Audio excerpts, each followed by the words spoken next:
Hello বন্ধুরা, আমি মধুমিতা মধুস কিচেনে তোমাদের একটা নতুন রান্না করে দেখাচ্ছি। আজকে যে রান্নাটা করছি সেই রান্নাটা হলো ইলিশ মাছের, নারকোলে ইলিশ। এবার ইলিশ মাছটা নারকোলে ইলিশ তৈরি করতে কী কী লাগছে সেগুলো তোমাদের দেখাচ্ছি। এই ইলিশ মাছ নিয়েছি, নারকোল বাটা। এই নারকোল বাটাটা হাফ মালা নারকোল, মাছ বুঝে নারকোল দেবে। আমার এখানে আছে 6 পিস মাছ, 7 পিস মাছ, তাই আমি হাফ মালা নারকোল একটা দিয়েছি, গোটা নারকোল দিইনি, মাঝারি সাইজের হাফ মালা নারকোল। সেটাকে মিক্সিতে পেস্ট করে নিয়েছি, তোমরা শিলনোড়ায় পেস্ট করে নিতে পারো, যেটা তোমাদের সুবিধা হবে। আমি মিক্সিতে পেস্ট করে দিয়েছি। এই নারকোল বাটাটা পুরোটা দিয়ে দিলাম।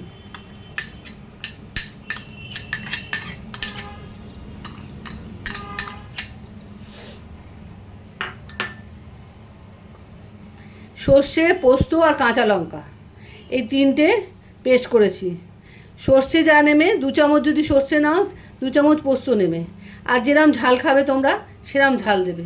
আমি এই যে পেস্ট করে রেখেছি, এবার এটা দেব। মাছের পরিমাণ মতো দিতে হবে। 2 চামচ, 3 চামচ দিলাম।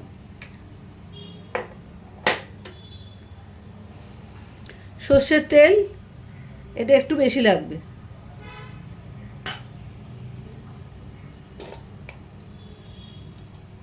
মাছের পরিমাণ অনুযায়ী লবণ দেবে।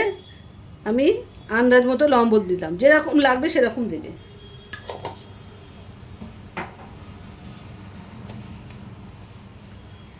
হলুদ গুঁড়ো 1 চামচ, আমার চামচটা ছোটো বলে 2বার দিলাম।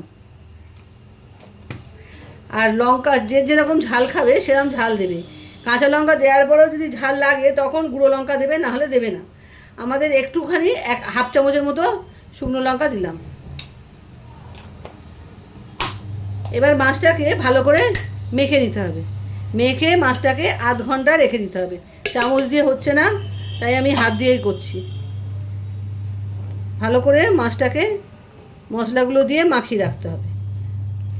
মিনিমাম আধ ঘন্টা রাখতেই হবে, রাখলে মাছটা খেতে ভালো হবে।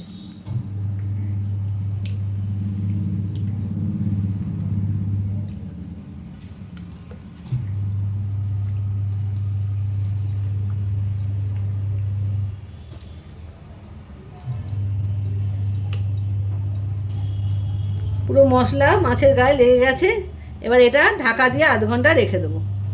আধ ঘন্টা বাদে রান্নাটা আমি তোমাদের করে দেখাচ্ছি। বন্ধুরা, আধ ঘন্টা হয়ে গেছে। এবারে আমি ইন্ডাকশান জ্বালিয়ে দিয়েছি, কড়াই বসিয়ে দিয়েছি। এবারে মাছগুলো আমি এই কড়াইতে দিয়ে দেবো।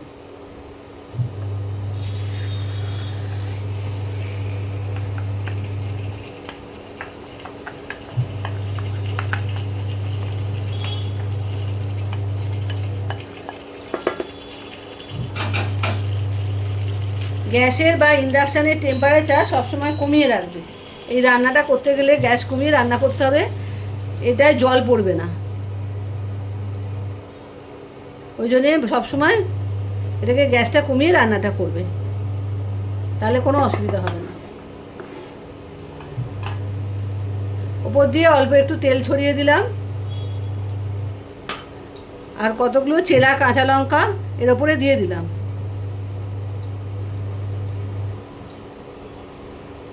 খুব সহজ রান্না, খুব তাড়াতাড়ি হয়ে যায়, আর খেতেও অদ্ভুত সুন্দর লাগে। টেম্পারেচারটা কমিয়ে দিলাম। 10 মিনিট ঢাকা দিয়ে রাখবে, তারপরে উল্টে দেবে। 10 মিনিট বাদে ঢাকা খুলে আবার উল্টে দেবে, তাহলে 2 পিঠ ভালো মতো সেদ্ধ হবে। বন্ধুরা, 10 মিনিট হয়ে গেছে। এবারে ঢাকাটা খুলছি। এবারে মাছগুলোকে উল্টো দিক করে দেবো। এই পিঠটা সেদ্ধ হয়ে গেছে, আস্তে আস্তে উল্টো পিঠে দিকে করে দেবো।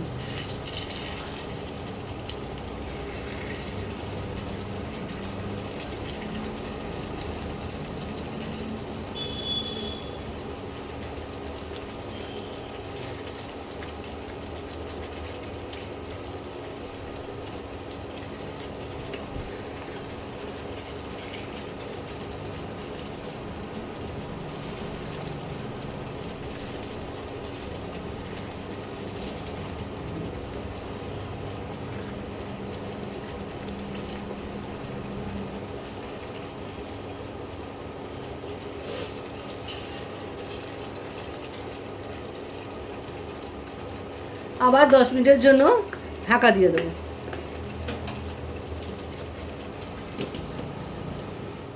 বন্ধুরা 10 মিনিট হয়ে গেছে, তেল ওপরে উঠে এসছে, মানে রান্না হয়ে গেছে।